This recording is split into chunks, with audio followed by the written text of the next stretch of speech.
बीती रात ओडिशा के तट पर हुआ तूफान दाना का लैंडफॉल। देर रात 1:30 बजे से 3:30 बजे के बीच तट से टकराए तूफान 110 से 120 किलोमीटर प्रति घंटे की हवा की रफ्तार थी। करीब 2 घंटे से चलती रही तूफान दाना की लैंडफॉल की प्रक्रिया। तट से टकराने के बाद धीमी पड़ी चक्रवात की रफ्तार। चक्रवाती तूफान दाना के कमजोर पड़ने की संभावना। सुबह 5:30 बजे ओडिशा से उत्तर पश्चिम की ओर बढ़ गया तूफान दाना। 10 किलोमीटर प्रति घंटा थी रफ्तार। ओडिशा के भद्रक में तूफान दाना का असर दिखाई दिया। तेज हवा के साथ उखड़ गए पेड़, सड़कों पर पेड़ गिरने से आवाजाही में दिक्कत। ओडिशा में तूफान दाना के असर से पलट गए कई वाहन। 100 किलोमीटर प्रति घंटे की रफ्तार थी हवा की। अफरा तफरी का माहौल, टीन शेड उखड़कर जमीन पर गिरे। भुवनेश्वर में कंट्रोल रूम पहुंचे ओडिशा के सीएम मोहन चरण मांझी। चक्रवात दाना को लेकर लिया मौजूदा हालात पर अपडेट। मुख्य सचिव भी रहे मौजूद। ओडिशा के सीएम मोहन चरण मांझी बोले, चक्रवात दाना को लेकर सरकार ने पहले ही कर ली थी तैयारी। अब तक बड़े नुकसान की खबर नहीं। 5,84,000 लोगों को सुरक्षित स्थानों पर पहुंचाया गया। प्रधानमंत्री नरेंद्र मोदी ने की ओडिशा के मुख्यमंत्री मोहन चरण मांझी से बातचीत। ओडिशा में चक्रवात दाना से निपटने के लिए की गई तैयारियों के बारे में जानकारी हासिल की। तूफान दाना को लेकर पश्चिम बंगाल सरकार भी अलर्ट। हावड़ा में कंट्रोल रूम पहुंची मुख्यमंत्री ममता बनर्जी। रात भर निगरानी केंद्र में रहकर राहत इंतजामों की जानकारी। पश्चिम बंगाल की सीएम ममता बनर्जी का बयान। सभी अधिकारियों को अपने अपने जिलों में स्थिति पर नजर रखने के लिए कहा गया है। लोगों की जान बचाना सरकार की प्राथमिकता। चक्रवात दाना के प्रभाव से ओडिशा के कई इलाकों में बदला मौसम। भद्रक में तेज हवा के साथ हो रही है बारिश। तूफान दाना के असर से तमिलनाडु के मदुरै में हो रही है भारी बारिश। मूसलाधार बारिश की वजह से सड़कों पर जलभराव, रुक गई है ट्रैफिक की रफ्तार। लोगों को आवाजाही में परेशानी का सामना करना पड़ रहा है। तमिलनाडु के तिरुचिरापल्ली में दिख रहा है दाना का असर। तिरुचिरापल्ली शहर में हो रही मूसलाधार बारिश। शहरों की सड़कों पर जगह जगह जलभराव। ओडिशा में तूफान के आने से पहले ही 10 लाख लोगों को शिफ्ट किया गया है। राहत शिविरों में भेजे गए हैं लोग। पश्चिम बंगाल में 3.5 लाख से ज्यादा लोगों को राहत शिविरों में भेजा गया। ओडिशा के विशेष राहत आयुक्त देवरंजन सिंह का बयान। चक्रवात दाना को लेकर अभी तक नियंत्रण में हालात। अलग अलग स्थानों पर स्थिति की निगरानी कर रहे हैं अधिकारी। तूफान दाना की वजह से 300 से ज्यादा ट्रेनें रद्द की गई हैं। दाना से प्रभावित इलाकों से गुजरने वाली ट्रेनें रद्द की गई हैं। ओडिशा के 14 जिलों और बंगाल के 7 जिलों में आज भी सभी स्कूल कॉलेज बंद रहेंगे। तूफान से होने वाले खतरे को देखते हुए ओडिशा के भद्रक में लोगों को राहत शिविरों में भेजा गया। सरकार की तरफ से लोगों के लिए की गई राहत शिविरों में रहने और खाने की व्यवस्था। ओडिशा के आपदा प्रबंधन मंत्री सुरेश पुजारी की लोगों से अपील। प्रभावित इलाकों के लोगों से राहत शिविरों में जाने की अपील की। कहा, जीवन अनमोल है और सरकार हर व्यक्ति के जीवन के बारे में चिंतित है। चक्रवाती तूफान दाना को लेकर ओडिशा के जगत सिंहपुर में समंदर किनारे पर हाई अलर्ट। पारादीप बंदरगाह पर बढ़ाई गई सुरक्षा। तूफान के रुकने तक लोगों से समंदर किनारे से दूर रहने की हिदायत। ओडिशा के 14 जिलों में हाई अलर्ट है। दाना से प्रभावित इलाकों में आपदा प्रबंधन की टीमें तैनात हैं। मछुआरों को अगले 2 दिन तक समुद्र में न जाने की सलाह दी गई है। चक्रवाती तूफान दाना को लेकर झारखंड सरकार भी अलर्ट। झारखंड सरकार का आदेश, आज बंद है सभी स्कूल और शैक्षणिक संस्थान।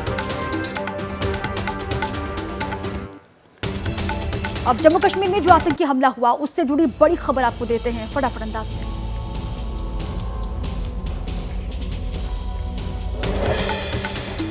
जम्मू कश्मीर के गुलमर्ग सेक्टर में सेना के वाहन पर आतंकी हमला। बोटपथरी इलाके के नागिन पोस्ट के पास हुआ हमला।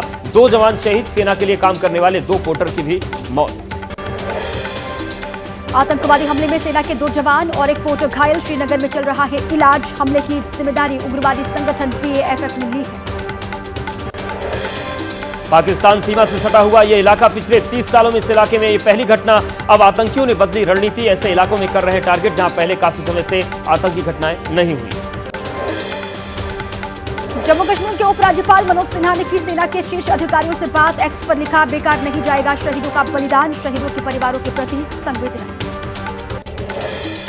जम्मू कश्मीर के मुख्यमंत्री उमर अब्दुल्ला का एक्स पर पोस्ट लिखा। सेना के वाहनों पर हमले की खबर बेहद दुर्भाग्यपूर्ण। घाटी में हो रहे आतंकी हमले गंभीर चिंता का विषय।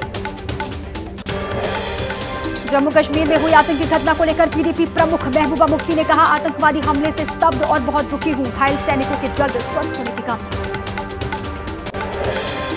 आतंकी हमले पर बीजेपी नेता रविंदर रैना का बयान। कहा, आतंकियों को उनके गुनाहों की बड़ी कीमत चुकानी पड़ेगी। आतंकी हमले पर कांग्रेस नेता रविंदर शर्मा बोले, आतंकियों के खिलाफ कड़ी कार्रवाई करने की जरूरत, केंद्र सरकार को आतंकवादियों के खिलाफ प्रभावी रणनीति बनाने की।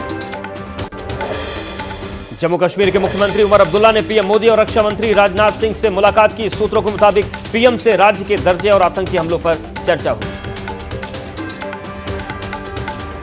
और देख लेते हैं तेज रफ्तार में राजनीति से जुड़ी खबरें।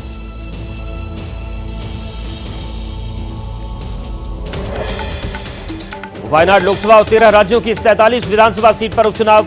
आज नामांकन दाखिल करने का अंतिम दिन, 13 नवंबर को होगा मतदान।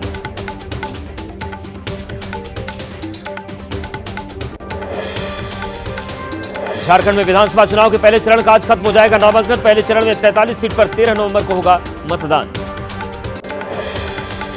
महाराष्ट्र के डिप्टी सीएम देवेंद्र फडणवीस आज दाखिल करेंगे नामांकन। पर्चा दाखिल करने से पहले निकालेंगे नामांकन रैली। दक्षिण पश्चिम नागपुर से लड़ रहे हैं चुनाव। महाराष्ट्र के डिप्टी सीएम देवेंद्र फडणवीस ने कहा, पिछले 2.5 साल में हमारी सरकार ने किए विकास के काम, हम उसी पर चुनाव लड़ेंगे। वायनाड लोकसभा सीट पर उपचुनाव। नामांकन के बाद प्रियंका का चुनाव अभियान 28 अक्टूबर से शुरू करेंगी चुनाव प्रचार। महाराष्ट्र चुनाव को लेकर कांग्रेस का मंथन। आज दिल्ली में होगी केंद्रीय चुनाव समिति की बैठक, तय किए जाएंगे उम्मीदवारों के नाम। महायुति में सीट शेयरिंग को लेकर दिल्ली में बैठक। अमित शाह की शिंदे और अजित पवार को सलाह, बागी खड़े न होने दें। अब मुंबई में होगी महायुति की सीट बंटवारे पर चर्चा। सूत्रों के हवाले से खबर, जल्द होगा सीट बंटवारे का फॉर्मूले का ऐलान। महायुति में सीट शेयरिंग पर दिल्ली में करीब 4 घंटे की बैठक। शिंदे, अजित पवार, फडणवीस हुए शामिल। सीट बंटवारे को लेकर एक हफ्ते में दूसरी बार दिल्ली पहुंचे तीनों नेता।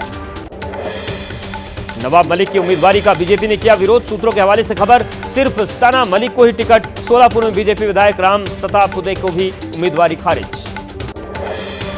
महाराष्ट्र विधानसभा चुनाव के लिए कांग्रेस ने जारी की 48 उम्मीदवारों की पहली सूची।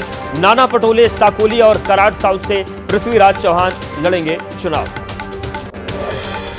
कांग्रेस ने महाराष्ट्र की ब्रह्मपुरी सीट से विजय वडेट्टीवार को बनाया प्रत्याशी। विजय बालासाहब थेराट संगमनेर से लड़ेंगे चुनाव। एनसीपी शरद पवार ने जारी की 45 प्रत्याशियों की पहली लिस्ट। बारामती सीट पर डिप्टी सीएम अजित पवार के खिलाफ योगेंद्र पवार को बनाया उम्मीदवार। अजित पवार के खिलाफ एनसीपी एसपी के योगेंद्र पवार उम्मीदवार। कहा, पवार साहब हमारे साथ बारामती की जनता विजयी बनाएगी। एनसीपी एसपी की पहली लिस्ट में जयंत पाटिल का भी नाम। अनिल देशमुख, राजेश टोपे सहित 45 प्रत्याशियों के नाम घोषित। झारखंड चुनाव को लेकर कांग्रेस अध्यक्ष खड़गे के आवास पर बैठक। राहुल गांधी हुए शामिल। करीब 3 घंटे तक मीटिंग चली। झारखंड चुनाव के लिए कांग्रेस ने घोषित किए 7 प्रत्याशी। जेल में बंद पूर्व मंत्री आलमगीर आलम की जगह उनकी पत्नी को पाकुड़ से बनाया गया प्रत्याशी। बीजेपी के आरोपों पर कांग्रेस नेता केसी वेणुगोपाल का पलटवार। कहा, प्रियंका के नामांकन के दौरान खड़गे जी को लेकर बीजेपी ने झूठ बोला, उन्हें माफी मांगनी चाहिए। हरियाणा के नवनिर्वाचित विधायक आज लेंगे शपथ। स्पीकर, डिप्टी स्पीकर का चुनाव भी आज। कांग्रेस विधायक रघुवीर सिंह कादियान होंगे प्रोटेम स्पीकर।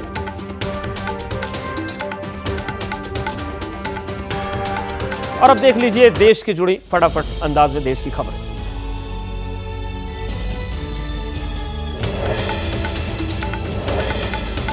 आज हैदराबाद हाउस में आईजीसी की बैठक। पीएम मोदी के साथ जर्मन चांसलर ओलाफ शोल्ज करेंगे अध्यक्षता। पिछली बार बर्लिन में हुआ था आयोजन।